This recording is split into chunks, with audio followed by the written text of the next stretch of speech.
Hi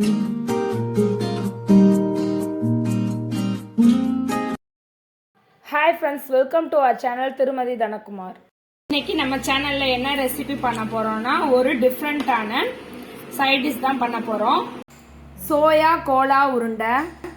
இதுக்கு தேவையான பொருட்கள் என்னென்னன்னு பார்த்துடலாம். அதுக்கு முன்னாடி நம்ம சேனலை ஃபர்ஸ்ட் டைமா பாக்குறீங்கன்னா மறக்காம சப்ஸ்கிரைப் பண்ணிருங்க. பக்கத்துல இருக்க பெல் ஐகானை கிளிக் பண்ணி ஆல் ஆப்ஷனை செலக்ட் பண்ணிக்கோங்க. 50 கிராம் சோயா சங்க்ஸ்,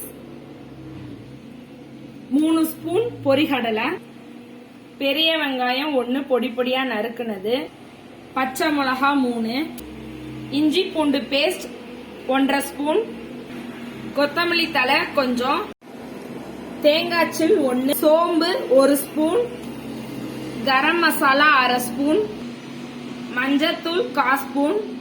கோலா உருண்டை செய்ய மீல் மேக்கரை சுடுதண்ணில போட்டு ஒரு 5 நிமிஷம் வேக வச்சிடலாம். பாத்திரத்துல தண்ணி ஊத்தி நல்லா கொதிச்சிருச்சு. இதுல நம்ம சோயா உருண்டைய போட்டுடலாம். சோயால உப்பு பிடிக்க ஒரு 1/4 ஸ்பூன் உப்பு போட்டுக்கோங்க. இந்த தண்ணியில இந்த சுடுதண்ணிலேயே ஒரு 10 நிமிஷம் நல்லா வேகட்டும். கேஸ் ஆஃப் பண்ணி விட்டுருங்க. இருக்கும் நம்ம வடுகட்டினாலும் பாத்தீங்களா பிழிஞ்சா எவ்வளவு தண்ணி வருது. இதை நல்லா பிழிஞ்சுக்கோங்க. இந்த மாதிரி நல்லா இறுக்கமா பிழிஞ்சு எடுத்துக்கோங்க. நல்லா பிழிஞ்சிட்டு மிக்ஸி ஜார்ல போட்டுக்கோங்க. பாத்தீங்கன்னா சோயால இருந்த தண்ணியெல்லாம் நல்லா கைய வச்சு பிழிஞ்சு எடுத்தாச்சு. எதுக்கு பிழிகிறோம்னா அப்பதான் நம்ம கோலா உருண்டை பிடிக்க வரும். இல்லாட்டி தனித்தனியா ஆயிரும், நல்லா இருக்காது. பாத்தீங்கன்னா நம்ம ஸ்ட்ரெயின் பண்ணதுலயுமே சோயால எவ்வளோ தண்ணி இருக்கு பாருங்க. பிழிஞ்ச பிறகு இந்த மாதிரி நல்லா சுத்தமா பிழிஞ்சு எடுத்துருங்க. இப்ப சோயால இருக்க தண்ணியெல்லாம் நல்லா வடிகட்டி மிக்ஸி ஜார்ல போட்டாச்சு. அடுத்து தேங்காய் சில், சோம்பு, பச்சை மிளகா 2 உடைச்சு போட்டுக்கோங்க, பொரிகடலை, இஞ்சி பூண்டு பேஸ்ட், மஞ்சத்தூள், கரம் மசாலா. நம்ம சோயால ஏற்கனவே கொஞ்சம் உப்பு போட்டுதான் வேக வச்சிருக்கோம். இப்போ மசாலுக்கு தேவையான அளவு ஒரு 1/2 ஸ்பூன் உப்பு இதுல போட்டுக்கலாம் உருண்டைக்கு.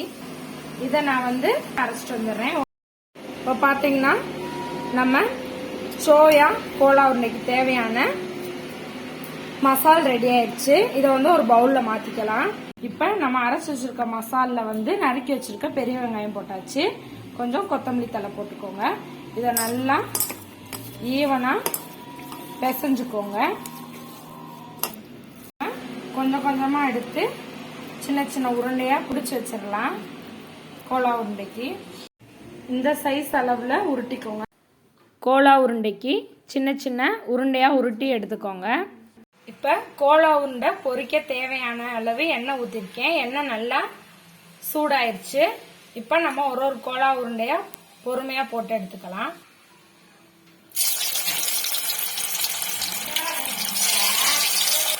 ஒரு உருண்டையா போட்டுக்கலாம் எண்ணெயில.